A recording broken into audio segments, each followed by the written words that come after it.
Aló, aló, aló, aló, muy buenas noches, bienvenidos a esta transmisión de Mujeres Sin Juicios. Mi nombre es Vanessa Acuña, soy tu coach del alma, experta en ayudar a las mujeres a ser libres de dependencias emocionales y a través de Mujeres Sin Juicios les ayudamos a tener una autoestima inquebrantable. Y en lo que se van conectando las personas, vamos a esperar unos momentitos, un ratito más para que se vaya conectando la gente. Acabamos de abrir, así que hay chance todavía de que se vayan conectando las personas. Y bueno, el tema de hoy tiene todo que ver con cualquier persona. Da igual si eres mamá, da igual si eres hijo.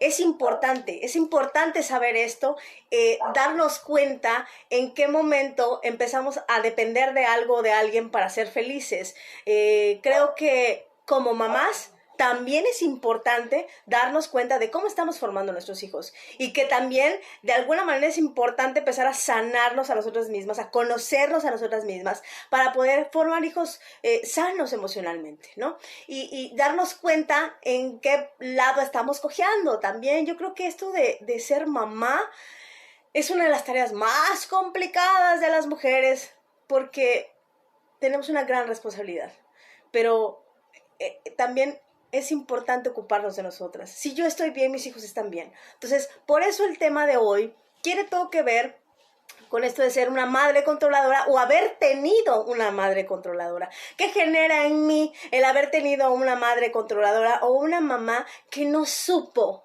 cómo ser mamá?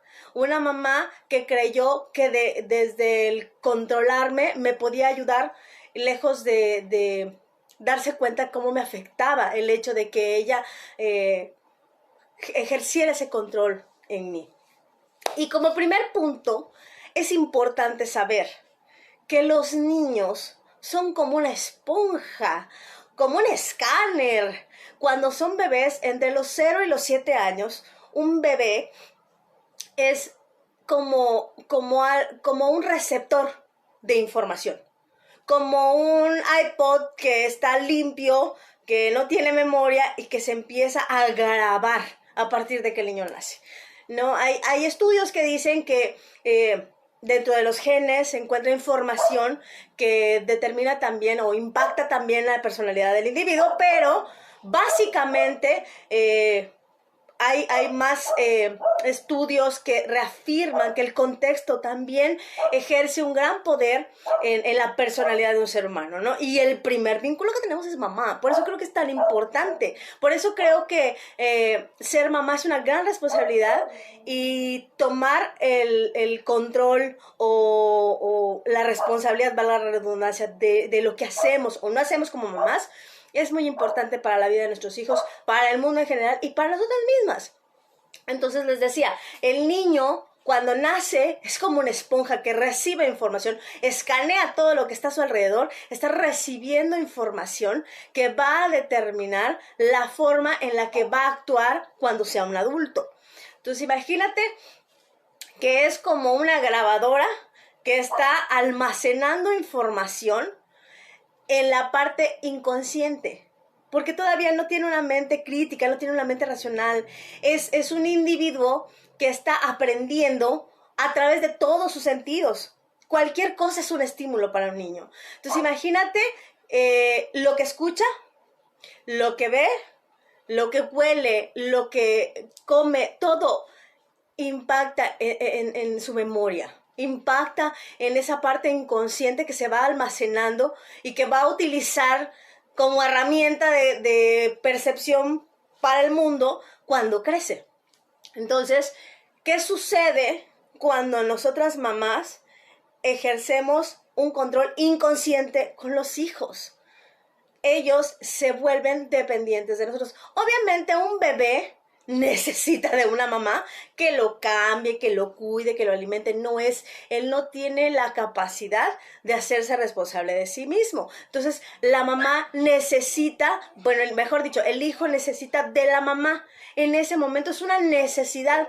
¿Qué pasa cuando no recibe la atención que él cree que merece o que necesita? Grita, llora para llamar la atención de la mamá. Entonces, la forma en la que la mamá está sana emocionalmente, va a influir mucho en la forma en la que ese bebé va a ser atendido. Dice un dicho por ahí que ni tanto que queme al santo, ni tanto que no lo alumbre. Un bebé necesita de esas atenciones, de que lo cuiden, de que le pongan talquito, de que lo limpien, de que lo atiendan, de que lo alimenten. Pero estar encima del bebé, lejos de hacer un beneficio para él, genera una forma de apego. Ya no es un apego natural, sino es un apego más dependiente o más insano, vamos a llamar. Entonces imagínate que tú como mamá estás cuidando a tu bebé y el bebé sabe que si pega el grito, tú corres. Una de las estrategias que, bueno, cuando yo, antes de ser mamá, yo recuerdo que le decía a una de mis hermanas, no lo cargues, golpeale la espaldita, pero estamos tan programados, estamos tan predestinados o tan programados a actuar de manera inconsciente, que yo recuerdo que le decía a mi hermana, no lo levantes, apalmean en la espalda y ahí se va a quedar porque luego genera apego. Y mi hermana, ¿cómo se nota que no es tu hijo? Cuando yo tuve un hijo, me caché haciendo eso. Me caché sintiendo la vulnerabilidad de mi hijo y queriendo protegerlo. Entonces era de que pegaba el grito chiquito y yo corría y lo cargaba y lo apapachaba porque sentía esa necesidad de protegerlo. Cuando fui consciente de que había momentos en los que no necesitaba que yo lo cargara, pues prefería dejarlo y palmearlo en la cuna o donde estuviera acostadito. Pero vaya, no, es algo que hacemos de manera inconsciente. La gran mayoría de las mujeres tenemos ese instinto maternal de protección, de querer cuidar a los hijos. Ahora bien, esto en cierta medida es sano. Se vuelve tóxico con el tiempo cuando queremos proteger a nuestros hijos, cuando ya necesitan tener un poco de libertad. Y aquí viene esta situación de darnos cuenta de la diferencia que existe entre cuidar a un hijo, protegerlo y dejarlo a la bendición de Dios. Porque al final necesitan hasta cierto punto que los cuidemos, que los protejamos, pero llega un momento en el que ese niño necesita empezar a hacer cosas y a tener cierta libertad para poder aprender a ser independiente. Entonces, una cosa es que yo le permita a mi hijo tener la oportunidad, bueno, sí, valga la redundancia, la oportunidad de caminar, de descubrir el mundo, y otra cosa es que yo lo deje a la bendición de Dios. Hay una gran diferencia. Entonces, existen estas mamás que generan cierto abandono en los hijos. Y eso genera otro tipo de dependencias que más adelante lo vamos a hablar. Pero al final esta es la situación. Una mamá que sobreprotege a sus hijos hace más daño que una mamá que los deja a la bendición de Dios. ¿Por qué? Porque el niño que no tiene esa protección busca la manera de sobrevivir y empieza a generar ciertas cosas, ciertas actitudes, ciertas formas de defenderse ante la vida y se va haciendo más independiente. Ahora, ¿qué pasa cuando nosotras creemos que al sobreprotegerlos los estamos cuidando? Generamos ciertos programas en nuestros hijos que lejos de ayudarles los destruyen. Entonces aquí viene el punto en el hola mana, ¿cómo estás? Bienvenida, muchas gracias por acompañarme. Y bueno, decía, no es lo mismo que yo cuide a mi hijo de una manera sana, como lo necesita, y otra cosa es que yo lo sobreproteja, porque entonces, y yo como mamá lo sé, yo también, se siente feo escuchar esto, pero vuelves a tu hijo inútil. Hay cosas en las que tú tienes que permitir que él se... Te amo, mana, gracias por acompañarme. Hay momentos en los que hay que dejar a los hijos a que descubran el mundo, a que ellos mismos empiecen a generar sus propios recursos de supervivencia. Pero si yo a mi hijo no le permito, que no, lo pongo en una burbuja de cristal, que no se caiga el chiquito, que no le dé el aire, que no, porque se me va a enfermar, el niño se vuelve un inútil y suena fuerte. Yo soy mamá y en algún momento estuve en este entredicho de decir, ¿será que sí necesita que lo cuide o si será que sí lo tenga que dejar un poco a la deriva? Porque al final creo que afecta más sobreproteger a un hijo que dejarlo que sea un poco más independiente. Y repito, esto no significa que dejes a la bendición de Dios al chiquito, porque tampoco, o sea, si tiene 3 años no puede comer solo, no puede bañarse solo, necesita de una mamá. Pero llega una edad en la que el niño necesita que le dé su espacio, que le dé su libertad. Repito, a veces, quienes crecimos con mamás sobreprotectoras, podemos entender un poco de esto. Quienes crecimos a la bendición de Dios porque mamá no estaba, también lo podemos comprender. Y de alguna manera eso también nos ayuda a entender a nosotros por qué generamos cierto apego con personas o con cosas o cuando nos convertimos en necesitados de manera inconsciente. Repito, esto no es como que, estoy razonando que sí quiero depender de esto. No, esto es algo que pasa de manera automática, no nos damos cuenta. Entonces, esta situación de cuando mamá nos sobreprotege, muchas veces nos inutiliza y nos genera esa dependencia a necesitar protección. Cuando un niño se cae, cuando se siente vulnerable, corre con mamá y es natural y está bien que lo apapaches. Ahora, ¿qué pasa cuando tú no permites que ese niño se caiga? ¿Qué pasa cuando tú no permites que ese niño coma solo? Que ese niño cuando crezca va a buscar a alguien que cuando ya no esté mamá, supla esas necesidades, que lo ayude a cubrir esas cosas que no sabe hacer.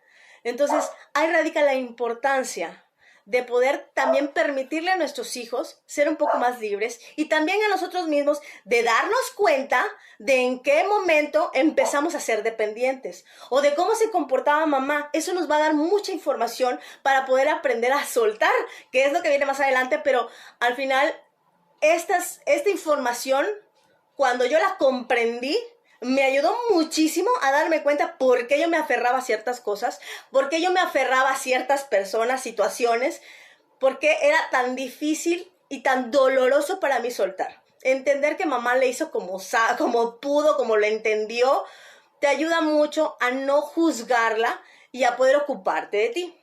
Ahora bien, ¿qué pasa cuando mamá nos sobreprotege? Nos volvemos dependientes emocionales.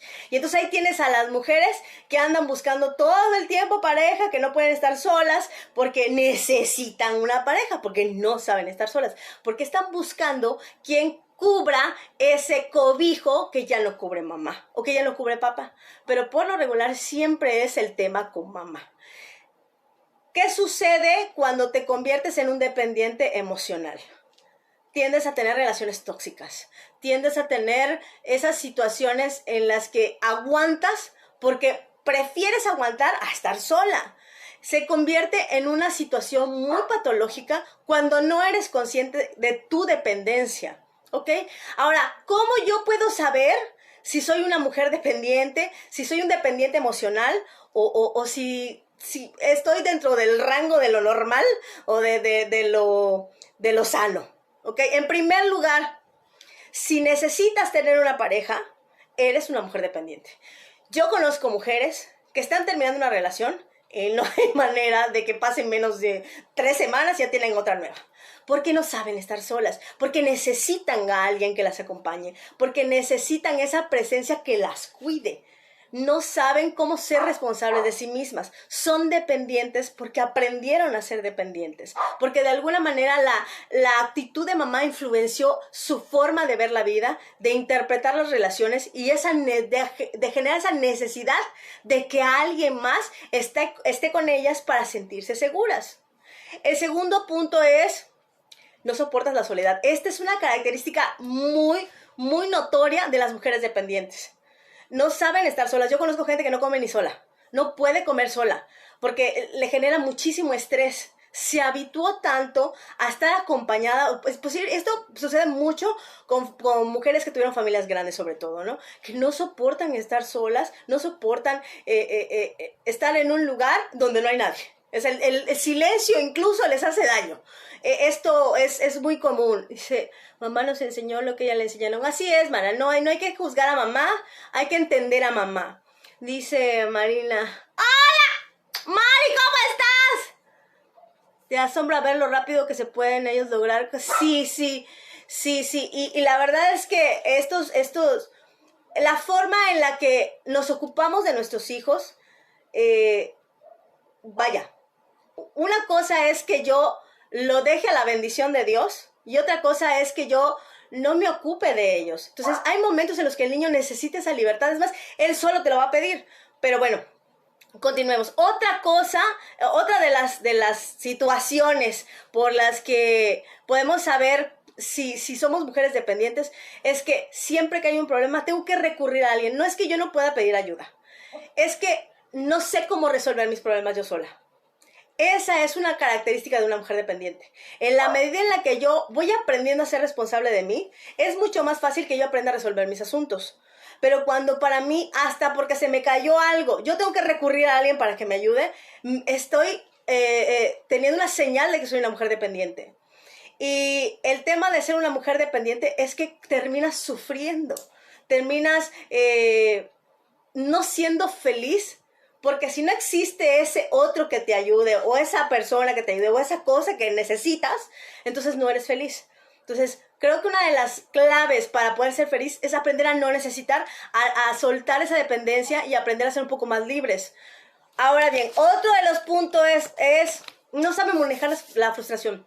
Las personas que son sumamente dependientes no saben manejar la frustración. En una situación así súper sencilla, un problemita que dijeras tú, ay, eso no pasa nada. Estas personas se frustran muchísimo. Les genera mucho estrés. Una situación de conflicto les genera mucho estrés el no saber cómo resolver su problema, no saben manejar la frustración. Cuando las cosas no les salen bien, bueno, lloran, hacen berrinche, patalean. Este tipo de personas dependientes son por lo regular sumamente infantiles. Toman actitudes que a veces dijeras tú, ay, ya estás grande, niña, ¿cómo? ¿Por qué haces eso? No es algo consciente, repito, pero este tipo de actitudes te puede dar una idea de si estás siendo una mujer dependiente, de si estás necesitando o si ya eres una mujer responsable de ti, un adulto responsable. Y son muy inseguras. Las mujeres dependientes o las personas dependientes son sumamente inseguras. No confían en sí mismas, les cuesta mucho trabajo tomar decisiones, les cuesta mucho trabajo soltar, aprender a decir, dejar las cosas atrás, a decir sigo mi camino y que pase lo que tenga que pasar. Es complicado para ellas. Repito, son conductas inconscientes. No es algo como que yo diga, no, pues es que, pues, no sé cómo hacerlo. Simplemente es eso, no sé cómo hacerlo. Es de alguna manera que nunca aprendí cómo seguir adelante. Porque siempre tenía alguien que me resolviera el problema. Porque siempre estaba mamá para decirme, yo te ayudo. Porque siempre estaba esa figura que me generaba seguridad. Y como ya no está, o como ya no puedo estar dependiendo todo el tiempo de ella, entonces yo empiezo a tener esa inseguridad. Ahora bien, ¿cómo empiezo a ser una mujer más independiente? Porque aquí está el asunto. Una cosa es que yo no sepa hacerlo y otra cosa es que yo me niegue a aprender a hacerlo o que me quiera quedar siendo una mujer dependiente. Yo no estoy diciendo con esto que no pidas ayuda, que no aceptes ayuda, que no de repente llegue el novio, el amigo o la amiga y te ofrezca ayuda. Recibir ayuda está bien. Al contrario, creo que habla de una alta autoestima, aprender a recibir. Pero una cosa es aprender a recibir y otra cosa es sentarte a que te caiga todo en las manos. No va a pasar. Creo que mientras más autosuficiente seas, mientras más te ocupes de ti misma, más responsable de ti seas, eso va a facilitar tu vida. que si alguien te ofrece ayuda, aceptarla, pero no estar esperando todo el tiempo de esa persona o de que la vida te resuelva las cosas. Creo que de algún modo eso genera mucha tristeza, mucha incertidumbre en las mujeres, en las personas que son dependientes. El tener que estar teniendo altas expectativas de la gente y de la propia vida, de que las cosas van a llegar a mí sin que yo tenga que hacer nada, ¿no? Dice Mari, preferible que de chicos nos digan nuestros hijos que somos malas, a que de grandes suframos como madres por no haberlos preparado para ser independientes. Sí, así es, Mari. Es como cuando te solucionan todo, pero cuando mamá no está, ¿quién lo hace? Exactamente. Esa es la frustración que se genera. Yo no sé cómo resolverlo porque no está mamá, que era la que siempre me sacaba del problema.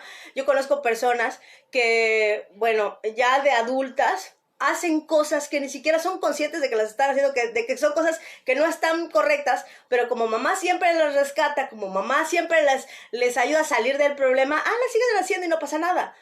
Va a llegar un momento en el que no va a poder ser sostenible lo que están haciendo.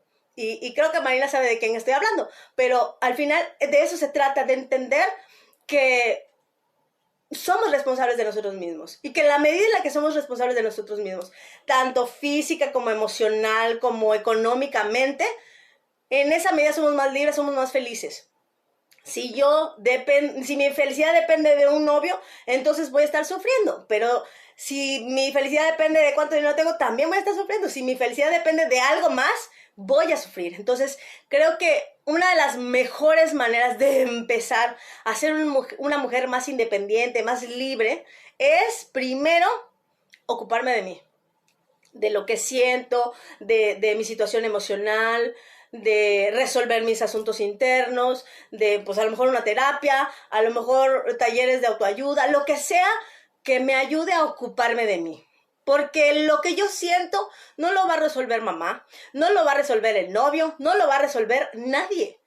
Lo que a mí me hace sentir mal, me ocupa a mí. Si yo siento tristeza, siento frustración, siento enojo, siento dolor por cosas del pasado, por asuntos no resueltos con mamá a lo mejor, eso me ocupa a mí. Porque a mí nadie me puede quitar la tristeza, nadie me puede quitar el enojo. Ese me lo tengo que aprender a gestionar yo. Comprenderlo, entender para qué estoy sintiendo todo eso, me ayuda a ser más libre, a conocerme. Entonces, ese es el primer paso, aprender a ocuparme de mí. El paso número 2, aprendí a soltar. Eso está muy complicado porque estamos muy acostumbrados a ser agarrados. Esto es ya más cultural, esto ya es más de materialista. A veces es muy complicado soltar cosas, sobre todo cosas o personas de las que estás muy agarrado. Pero a veces la situación te está indicando, te da todas las señales para saber que esa persona o esa cosa o lo que sea que esté sucediendo ya no es funcional en tu vida. Cuando yo me divorcié, era como, digo, y siempre pongo este ejemplo porque yo era una de esas mujeres dependientes, que yo no era feliz y no tenía al marido conmigo todo el día. Entonces, puedo entender a esas mujeres que de repente se aferran al novio o al marido a pesar de que las cosas no están bien, porque yo estuve ahí. Entonces, cuando yo me divorcié, todo, eran señales por todos lados de que eso ya no iba a ser funcional, que no era bueno para mi vida y ni siquiera para mi hijo. Y me costó mucho trabajo soltarlo. De hecho, no tenía ni las herramientas en ese momento para poder decidir soltarlo. Fue después de haber sufrido demasiado la situación, de que me dolió muchísimo la situación, que entonces tomé la decisión de soltarlo. Pero yo sabía que ya no era funcional. Yo sabía que era necesario soltarlo. Muchas cosas pasaron por mi cabeza, que mi hijo va a crecer sin papá, que ella no va a tener familia, bueno, muchas cosas pasaron por mi cabeza, pero yo sabía que lo mejor era dejarlo que siguiera su camino. Hoy, 15 años después, puedo tener la plena conciencia de que tomé la mejor decisión. Para él, para mí y para mi hijo. Entonces, no es sencillo, es algo bastante complicado, pero aprender a soltar las cosas, o a las personas, o a las situaciones, cuando nos están haciendo daño, es mucho más, creo que es lo mejor para poder aprender a estar felices. Si yo me aferro a una persona que incluso sé que ya no quiere estar conmigo, o cosas que ya me hacen incluso daño, que estorban en mi vida, lejos de tener una vida feliz, voy a estar sufriendo todo el tiempo, ¿no? Entonces, lo más sano es aprender, darnos cuenta cuando eso realmente ya está siendo como la piedra en el zapato en mi vida para poder soltarlo. Ocuparme de darme cuenta que yo soy más importante, que mi bienestar es más importante, que a lo mejor ese dinero que me está haciendo daño o esa persona que me está haciendo daño, siempre mi bienestar va a ser más importante, porque a través de mi bienestar todo lo que está a mi alrededor va a estar bien. El punto número 3, esto es algo que hace tiempo aprendí, que aún todavía a veces me cuesta aceptar, pero que hoy sé que es así. Ten siempre bien presente que nada te pertenece. Nada, ni los hijos. Hoy mi hijo tiene 19 años y cuando empezaba este asunto de que la adolescencia de mi hijo y todo, me cayó el 20 de que en algún momento él se iba a ir. Y que toda mi energía había estado encasillada en crecerlo a él, en darle a él lo que necesitaba, pero me había olvidado de mí. Entonces, de alguna manera entendí que ni siquiera los hijos te pertenecen, que los hijos crecen, que los hijos en algún momento van a tomar su camino y van a hacer su vida. Y tú tienes que ocuparte de la tuya. Ni el dinero que tienes te pertenece. Porque el dinero, tú tienes un billete ahorita, mañana vas a la tienda, lo pagas y ya no es tuyo. Nada te pertenece. Cuando tú seas consciente realmente de que nada de lo que tienes te pertenece, entonces vas a poder ser libre. Vas a dejar de ocuparte de si lo tienes o no. En la medida en la que viajas más ligero, viajas más feliz. Entonces, yo hoy siempre tengo presente que nada es mío. Que hoy puedo tener ciertas cosas, pero que mañana ya no las puedo tener. No doy nada por hecho, no, ni siquiera la propia vida. Creo que eso es lo único que me pertenece, mi vida, ocuparme de ella. Pero fuera de ahí, ni hijo, ni hermanos, ni novio, ni cosas, ni casa, nada. Nada me pertenece. Hoy lo entiendo y para mí, a través de esa conciencia, para mí es mucho más fácil poder soltar. Entender que todo es pasajero, que todo se acaba, pero que mientras yo lo tengo que disfrutar. Pero soy consciente de que no me pertenece. Y ya para terminar, me quiero despedir con una frasecita que dice así: una persona dependiente siempre será esclavo de sus circunstancias. Si nosotros aprendemos a ser más independientes emocionalmente, materialmente, con el marido, con los hijos, si aprendemos a disfrutarlos mientras están con nosotros, pero con la conciencia de que en el momento que se tengan que ir, hay que dejarlos ir con todo el amor del mundo, va a ser mucho más fácil poder vivir en paz. O sea, es que qué triste estar pensando toda la vida en que te van a quitar algo. Yo creo que lo mejor que podemos hacer como mujeres es aprender a ocuparnos de nosotras mismas, porque en esa medida ya no voy a necesitar un marido, ya no voy a necesitar un hijo, ya no voy a necesitar nada que me haga feliz, porque yo soy feliz, porque yo me ocupo de mí, porque me ocupo de sanar mis heridas, de vivir una vida plena. Cuando yo tengo mis proyectos y me ocupo de mí, entonces todo lo que está a mi alrededor está bien. Entender que en esta vida nacimos desnudos y chillones, como dice uno de mis mentores. Todos ya nacimos así y así nos vamos a ir. Incluso los gemelos nacen separados. O sea, no nacen al mismo tiempo. Cada uno tuvo su momento para nacer. Entonces, creo que es importante para cada mujer aprender a ser autosuficiente, independiente emocionalmente, para poder vivir libre, vivir feliz. Y es un libro que a mí me sirvió muchísimo y se los recomiendo. Se llama El Camino a la Autodependencia, me parece que es de Jorge Bucay. Es un libro que me enseñó muchas cosas, que me enseñó que nada es mío, que nada me pertenece, pero que mi vida me ocupa a mí, que soy responsable de mí, de lo que siento, de lo que pienso, y que a través de esa responsabilidad yo voy a poder ser más feliz. Voy a vivir libre, esté alguien o no esté, tenga algo o no tenga nada. En esa medida en la que yo me desprenda, voy a poder ser más feliz. Y me despido. Muchísimas gracias por acompañarme. Un beso, Carlita. Gracias por acompañarme. Nos estamos viendo el martes a través de Facebook Live en punto de las 8 de la noche. Espero que les haya gustado este tema, que les haya servido de todo corazón y nos estamos viendo en una próxima transmisión. Hasta luego.